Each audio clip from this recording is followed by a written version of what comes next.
Në kulmin e tensioneve diplomatike që kanë vënë përballë SBA-n dhe NATO-n nga njëra anë dhe Rusinë nga ana tjetër, Moska zyrtare konfirmon se piloti i dytë i avionit rus Su-24 i rrëzuar nga bombarduesit turq është shpëtuar nga ushtria e lirë e Sirisë. Ushtarakët rus konfirmojnë se në këtë ngjarje krahas pilotit të vrarë, ka humbur jetën dhe një efektiv i specialeve i dërguar në një operacion shpëtimi me 2 helikopterë MI-8. Një prej mjeteve fluturuese është detyruar të bëjë ulje emergjente, pjesëtarët e tjerë janë evakuuar. Ata ndodhen në bazën ajrore të Latakes në Siri.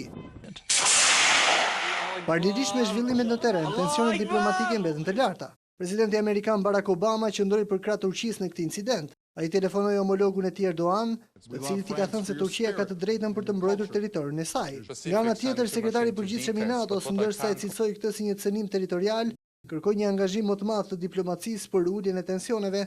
Ministri i jashtëm rus ndërkohë nuk do të zhvillojë vizitën e planifikuar për sot në Turqi.